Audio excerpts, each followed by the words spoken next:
Hello everyone, it's me, Serenity Star. Welcome back to my channel. Today I am going to read to you the next chapter of The Hobbit, beginning from where the second movie ended. Okay, so the next chapter is called Fire and Water.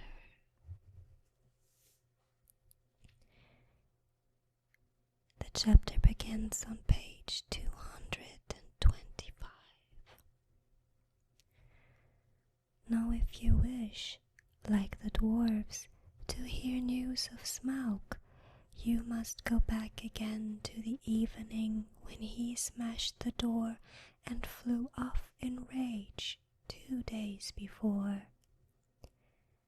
The men of the lake town Esgaroth were mostly indoors, for the breeze was from the black east and chill, but if you were walking on the quays and watching as they were fond of doing, the stars shine out from the smooth patches of the lake as they opened in the sky. From their town, the lonely mountain was mostly screened by the low hills at the far end of the lake, through a gap in which the running river came down from the north. Only its high peak could they see in clear weather, and they looked seldom at it, for it was ominous and drear even in the light of morning. Now it was lost and gone, blotted in the dark. Suddenly it flickered back to view, a brief glow touched it and faded. "Look," said one, "the lights again. Last night the watchmen saw them start and fade from midnight until dawn. Something is happening up there." "Perhaps the king under the mountain is forging gold," said another. "It is long since he went north. It is time the songs began to prove themselves again." "Which king?" said another with a grim voice. "As like as not it is the marauding fire of the dragon, the only king under the mountain we have ever known." "You are always foreboding gloomy things," said the others. "Anything from floods to poisoned fish. Think of something cheerful."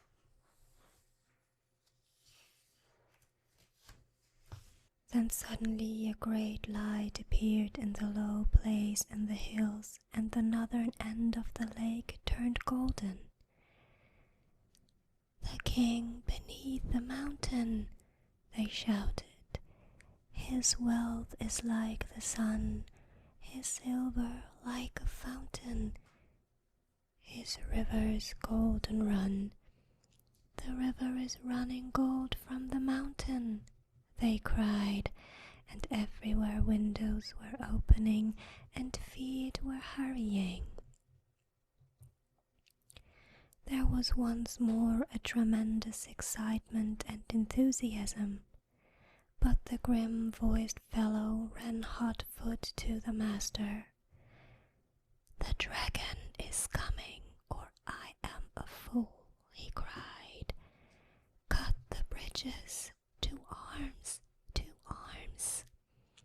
Then warning trumpets were suddenly sounded and echoed along the rocky shores. The cheering stopped, and the joy was turned to dread. So it was that the dragon did not find them quite unprepared.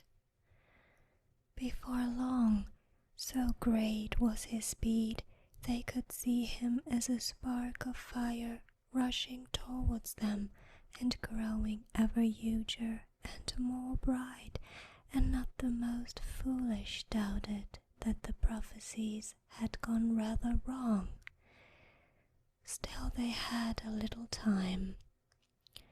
Every vessel in the town was filled with water, every warrior was armed, every arrow and dart was ready, and the bridge to the land was thrown down and destroyed before the roar of Smaug's terrible approach grew loud, and the lake rippled red as fire beneath the awful beating of his wings.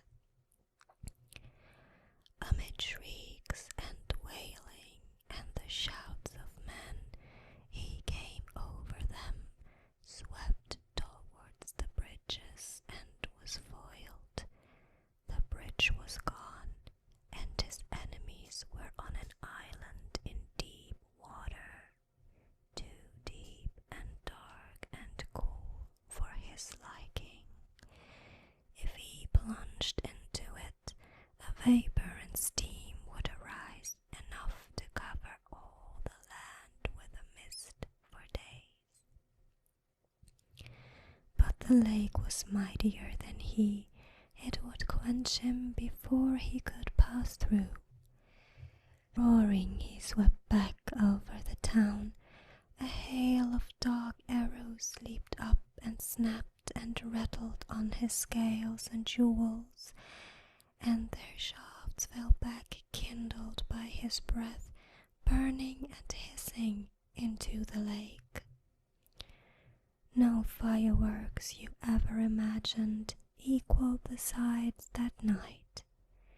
At the twanging of the bows and the shrilling of the trumpets, the dragon's wrath blazed to its heights, till he was blind and mad with it. No one had dared to give battle to him for many an age, nor would they have dared now if it had not been for the grim-voiced man. Bard was his name, who ran to and fro, cheering on the archers and urging the master to order them to fight to the last arrow. Fire leapt from the dragon's jaws. He circled for a while, high in the air above them, lighting all the lake. The trees by the shores shone like copper and like blood, with the leaping shadows of dense black at their feet. Then down he swooped straight through the arrow storm, reckless in his rage, taking no heed to turn his scaly sides towards his foes, seeking only to set their town ablaze.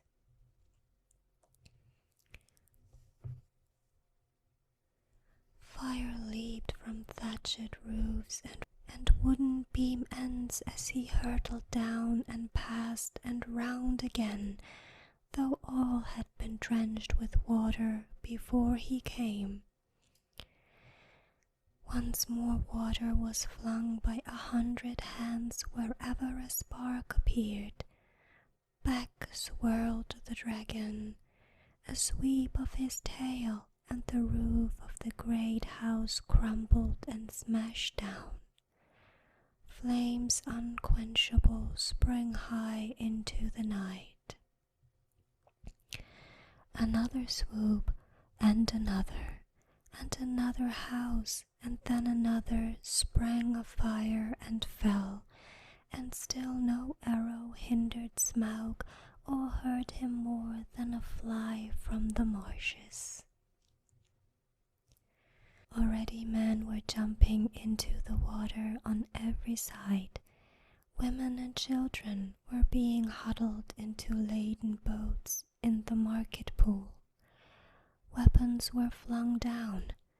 There was mourning and weeping where but a little time ago the old songs of mirth to come had been sung about the dwarves.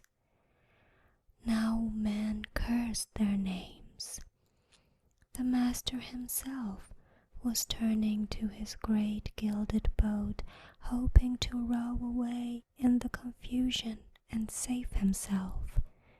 Soon all the town would be deserted and burned down to the surface of the lake.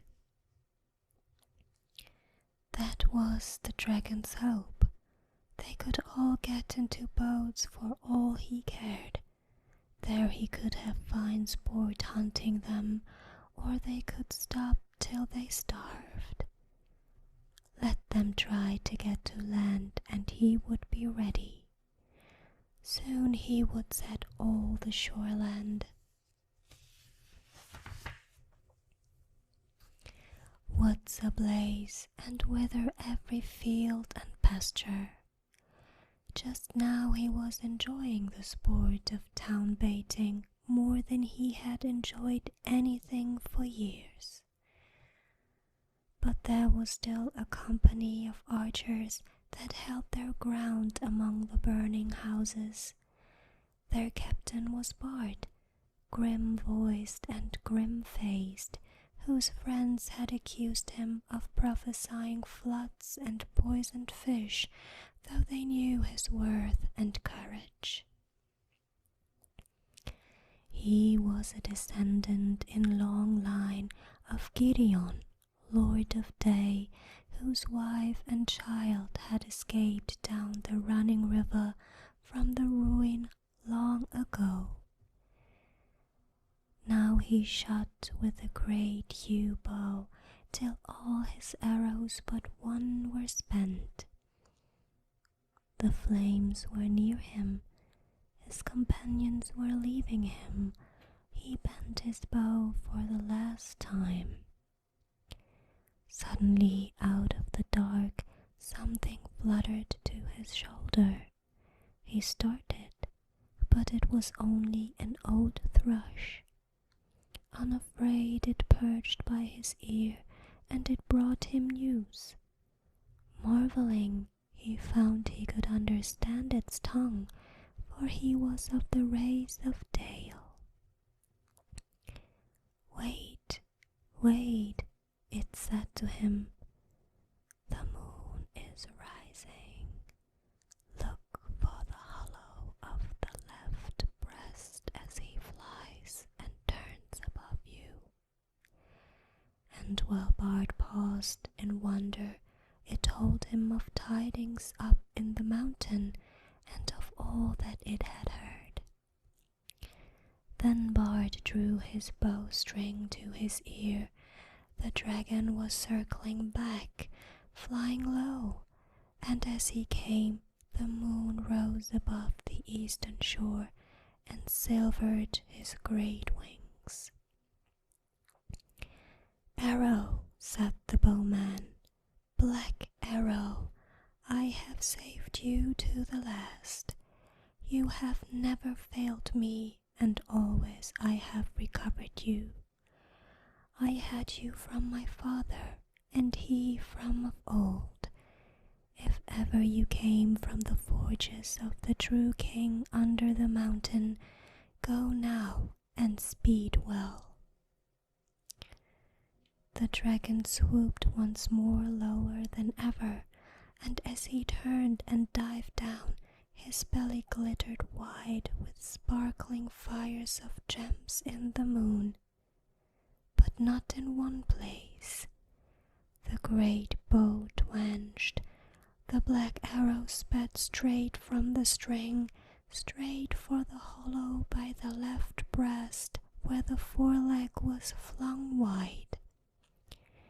In it smote and vanished, barb, shaft, and feather, so fierce was its flight.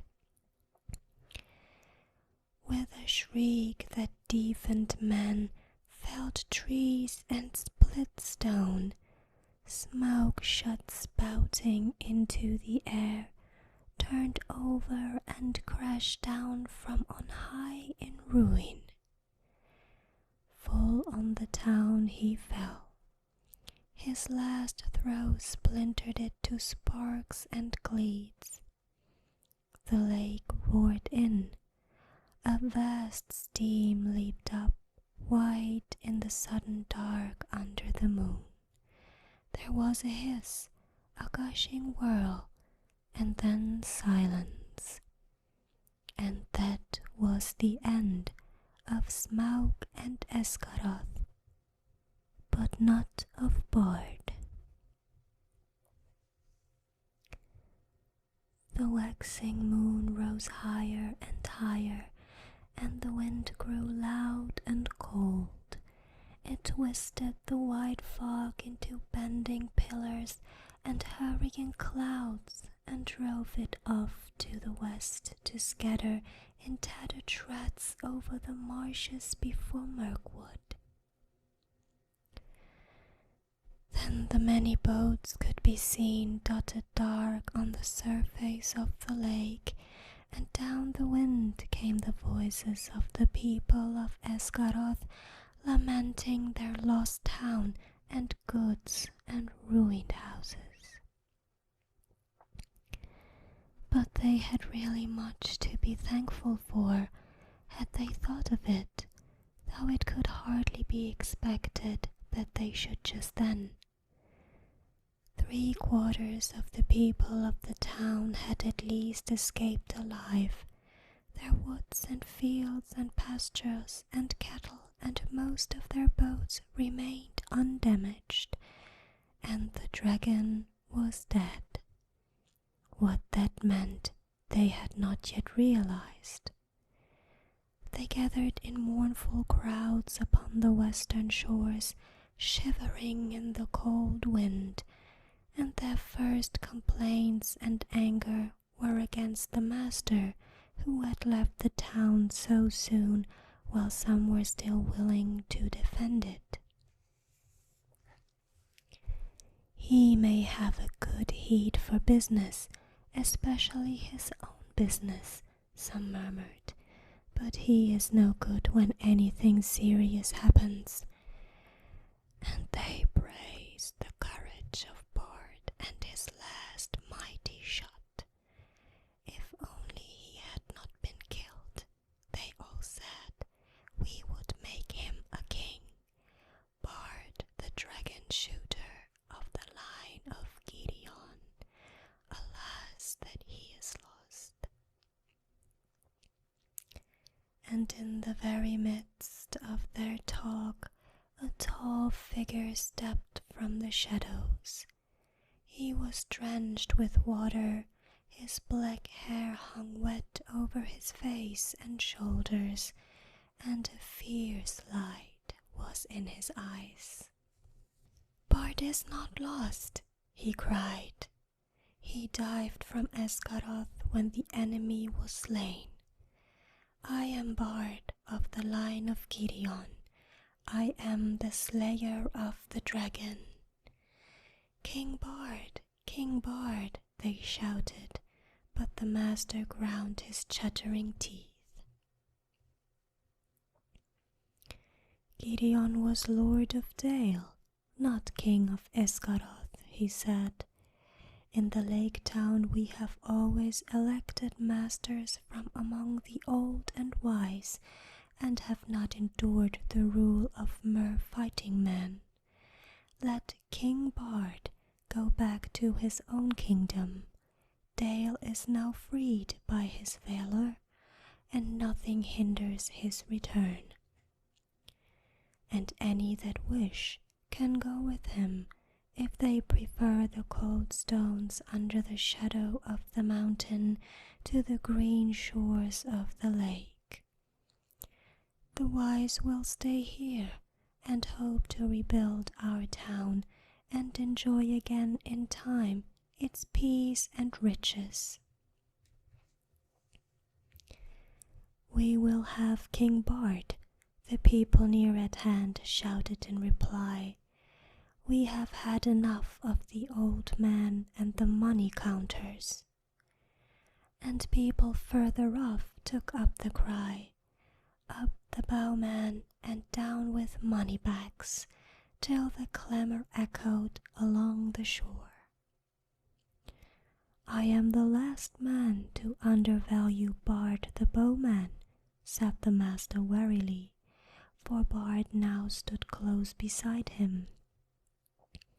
He has tonight earned an eminent place in the roll of the benefactors of our town, and he is worthy of many imperishable songs. But why, O people?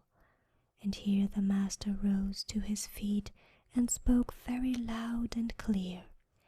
Why do I get all your blame? For what fault am I to be deposed? Who aroused the dragon from his slumber, I might ask? Who obtained of us rich gifts and ample help, and led us to believe that old songs could come true? Who played on our soft hearts and our pleasant fancies? What sort of gold have they sent down the river to reward us? Dragon, fire, and ruin.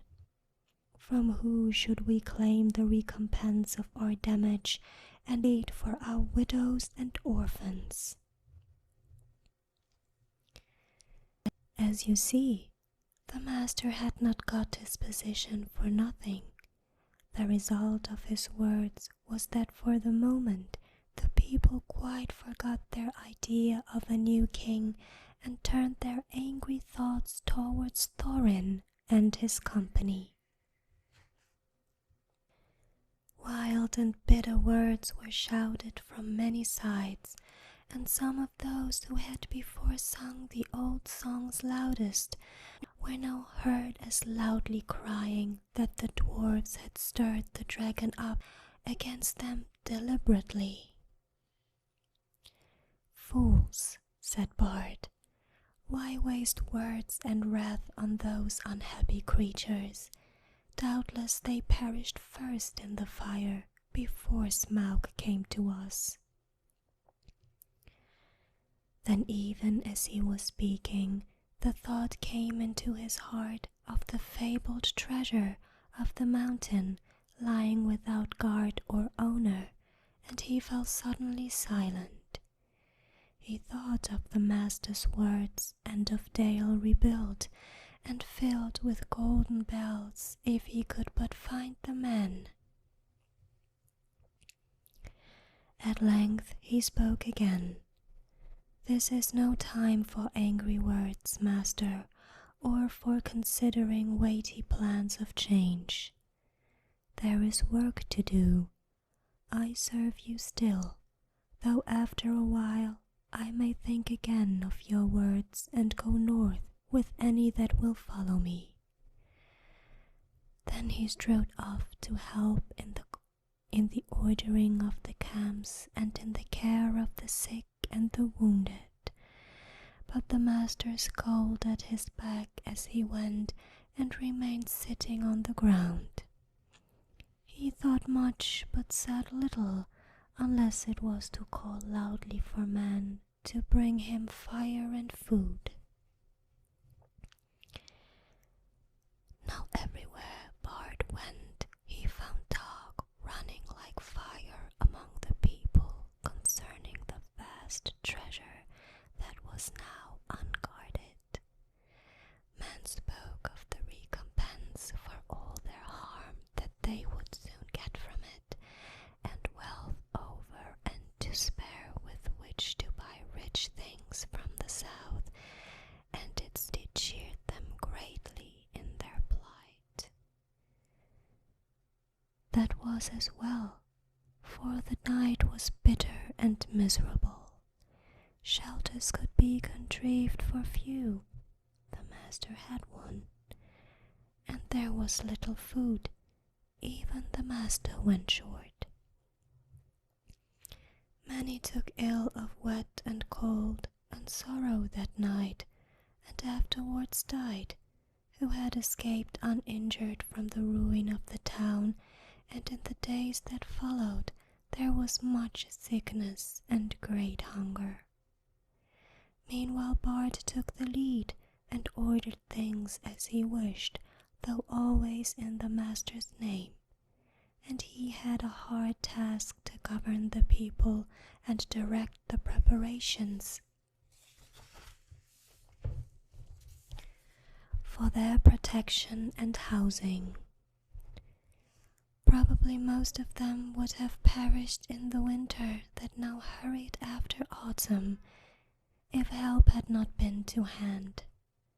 But help came swiftly, for Bard at once had speedy messengers set up the river to the forest to ask the aid of the king of the elves of the wood, and these messengers had found a host already on the move, although it was then only the third day after the fall of Smaug.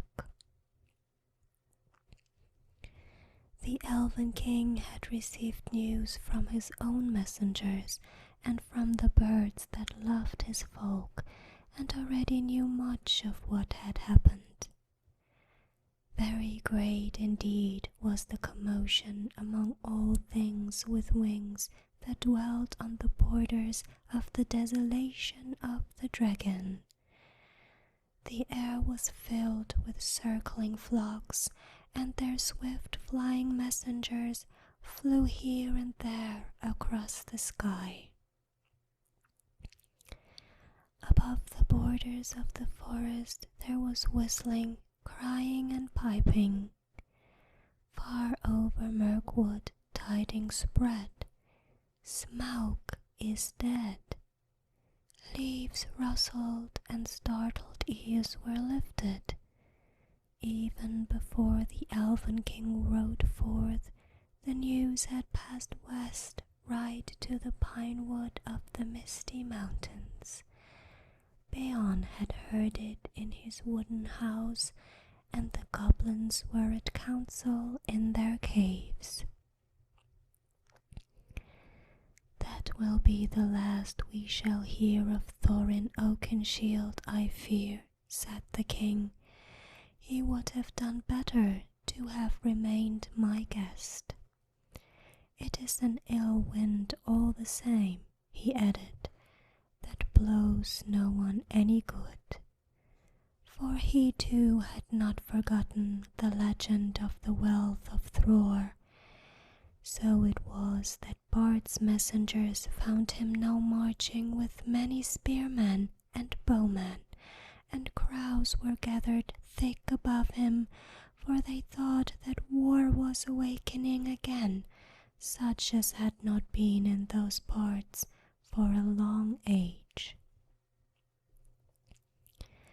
But the king, when he received the prayers of Bard, had pity, for he was the lord of a good and kindly people, so turning his march, which had at first been directed towards the mountain, he hastened now down the river to the long lake. He had not boats or rafts enough for his host, and they were forced to go the slower way by foot. But great store of goods he sent ahead by water. Still elves are light-footed, and though they were not in these days much used to the marches and the treacherous lands between the forest and the lake, their going was swift. Only 5 days after the death of the dragon, they came upon the shores and looked on the ruins of the town. Their welcome was good, as may be expected, and the men and their master were ready to make any bargain for the future in return for the Elven King's aid. Their plans were soon made. With the women and the children, the old and the unfit, the master remained behind, and with him were some men of crafts and many skilled elves, and they busied themselves felling trees and collecting the timber sent down from the forest. Then they set about raising many huts by the shore against the oncoming winter, and also under the master's direction they began the planning of a new town, designed more fair and large even than before, but not in the same place. They removed northward, higher up the shore, for ever after they had a dread of the water where the dragon lay.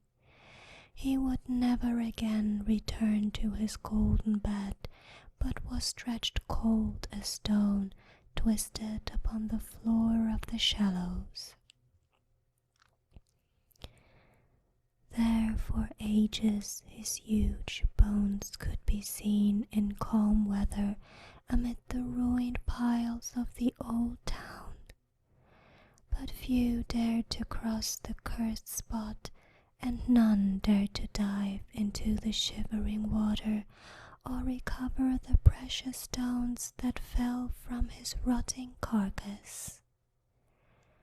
But all the men of arms who were still able, and the most of the Elven King's array, got ready to march north to the mountain.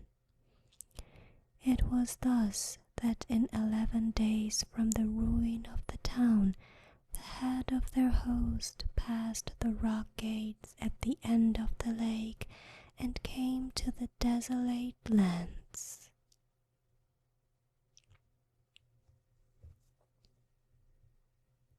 So, this is the end of the chapter Fire and Water. And now we know what became of Smaug the Magnificent.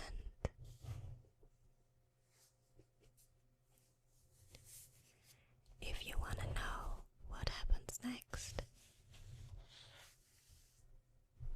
wait for my next video. Some of you might ask themselves, what happened to Gandalf and the White Council? Well, in this book, there are no information about the White Council and about Gandalf from the moment that he left the dwarves. If you would like to know what happened to him and the White Council, then have a look at my videos of the Silmarillion.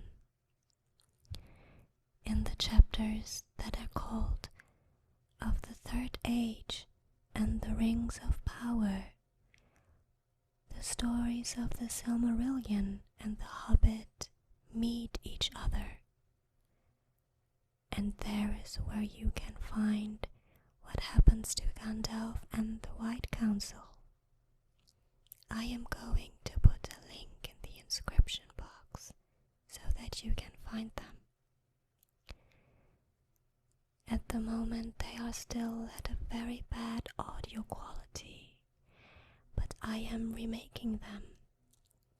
So if you are interested, just wait a few days or a few weeks, I don't know. I'm planning on getting them done as soon as possible. Then stay connected to my channel